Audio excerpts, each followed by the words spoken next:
ರಸ್ತೆ ಕಾಣಲ್ಲ, ಕುರುಡ ಕುರುಡ ನೀನು. ರಸ್ತೆ ಕಾಣಲ್ಲ ನಿಮ್ಗೆ, ನೀವು ರಸ್ತೆ ಕಾಣುದಿಲ್ಲ ಅಂತ ಹೇಳಿದ್ರೆ ಸುಳ್ಳು ಹೇಳ್ತಾ ಇದ್ದೀರಲ್ಲ, ಅದು ರಸ್ತೆನಲ್ಲ ಅಂತ ಹೇಳ್ತಾ ಇದ್ದೀರಲ್ಲ ಸರ್. ಅವ ಕ್ಷಮೆ ಕೇಳಿ ಸರ್. ಎಲ್ಲ ಈ ರೈತರಿಗೆ ಬೈತಾ ಇದ್ದಾರಲ್ಲ, ರೈತರಿಗೆ. ಫಲ್ಗುಣಿ ನದಿಯಲ್ಲಿರುವ ಪ್ರದೇಶದಲ್ಲಿ ಅಕ್ರಮ ಮರಳುಗಾರಿಕೆ ನಡೆಸುತ್ತಿರುವ ಬಗ್ಗೆ ಆರೋಪಗಳು ಕೇಳಿಬಂದ ಹಿನ್ನೆಲೆಯಲ್ಲಿ ಭೂವಿಜ್ಞಾನ ಇಲಾಖೆ, ಕಂದಾಯ ಇಲಾಖೆಯ ಅಧಿಕಾರಿಗಳು ಬುಧವಾರ ಸಾಯಂಕಾಲ ಮಾರೂರು, ಪುಚ್ಚೆಮೊಗ್ಗರ್, ನೆತ್ತೋಡಿ ಪರಿಸರದಲ್ಲಿ ಜಂಟಿ ಸರ್ವೆಯನ್ನು ನಡೆಸಿದರು. ಬೆಳ್ತಂಗಡಿ ತಾಲೂಕಿನ ಪ್ರದೇಶದಲ್ಲಿ ಮರಳು ತೆಗೆಯಲು ಅನುಮತಿ ನೀಡಿದ್ದು, ಮೂಡಬಿದಿರೆ ತಾಲೂಕಿನ ನದಿ ದಡದಲ್ಲಿ ಡಂಪಿಂಗ್ ಯಾರ್ಡ್ ನಿರ್ಮಿಸಲಾಗಿದೆ. ನದಿ ತಟದಲ್ಲಿ ಜೆಸಿಐ ಯಂತ್ರವನ್ನು ಬಳಸಿ ಸಮತಟ್ಟು ಮಾಡಲಾಗಿದೆ. ಅಲ್ಲದೆ ರಸ್ತೆಯನ್ನ ನದಿಯಲ್ಲಿ ನಿರ್ಮಿಸಲಾಗಿದೆ. ನದಿ ತಟದಲ್ಲಿರುವ ದೊಡ್ಡ ದೊಡ್ಡ ಮರಗಳನ್ನು ತೆರವುಗೊಳಿಸಲಾಗಿದೆ ಎಂದು ರೈತರು ಆರೋಪಿಸಿದರು. ಈ ಅವಾಂತರದಿಂದಾಗಿ ಪರಿಸರದಲ್ಲಿ ನೆರೆಭೀತಿ ಉಂಟಾಗುವ ಸಂಭವವಿದೆ ಎಂದು ಅಧಿಕಾರಿಗಳಿಗೆ ಮನವರಿಕೆಯನ್ನು ಮಾಡಿದರು. ನದಿಯಲ್ಲಿ ಯಾವುದೇ ರಸ್ತೆಯನ್ನ ನಿರ್ಮಿಸಲಾಗಿಲ್ಲ ಎಂದು ಅಧಿಕಾರಿ ಪವನ್ ಅವರು ಹೇಳಿಕೆ ನೀಡಿದಾಗ ರೈತರು ಆಕ್ರೋಶವನ್ನ ವ್ಯಕ್ತಪಡಿಸಿ ಪ್ರತಿಭಟಿಸಿದರು.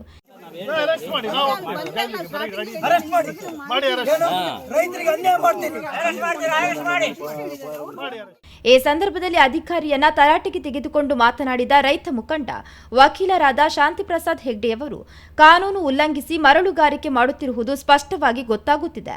ಆದರೆ ಅಧಿಕಾರಿಗಳು ಗಣಿ ಮಾಫಿಯಾದವರ ಜೊತೆಗೂಡಿ ಜನರ ಪರವಾಗಿ ಸ್ಪಂದಿಸುತ್ತಿಲ್ಲ.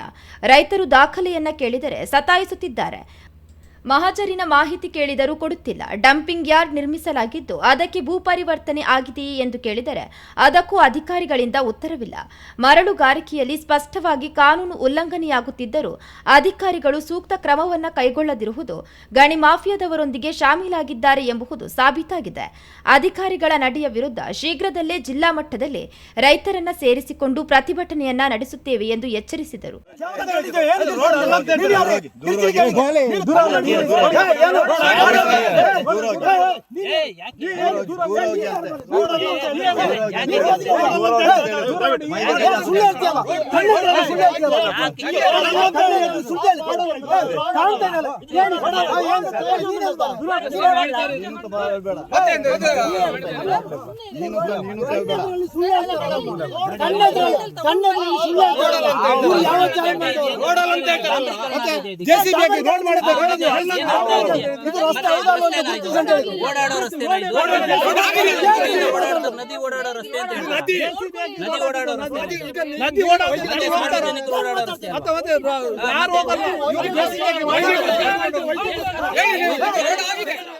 ದೂರುದಾರ ರೋಹನ್ ಕಾರ್ಡೋಜಾ, ಮುಖಂಡ ಜಾಯ್ಲಸ್ ಡಿಸೋಜಾ ತಾಕೋಡೆ, ಮೂಡಬಿದಿರೆ ಪೊಲೀಸ್ ಉಪನಿರೀಕ್ಷಕಿ ಪ್ರತಿಭಾ, ಕಂದಾಯ ಮತ್ತು ಕಂದಾಯ ಇಲಾಖೆಯ ಸಿಬ್ಬಂದಿಗಳು, ರೈತರು, ಸ್ಥಳೀಯರು ಈ ವೇಳೆ ಉಪಸ್ಥಿತರಿದ್ದರು. ಇಲಾಖೆಯ ಭೂವಿಜ್ಞಾನಿಗಳಾದ ಸತ್ಯಭಾಮ, ಪವನ್ ವಿ ಹಾಗೂ ಕಂದಾಯ ಇಲಾಖೆಯ ಪರವಾಗಿ ಕಂದಾಯ ನಿರೀಕ್ಷಕ ರವಿ ಮಲ್ಯ ಅವರು ಸರ್ವೆ ನಡೆಸಿದವರು ಎಂದು ತಿಳಿಸಿದ್ದಾರೆ.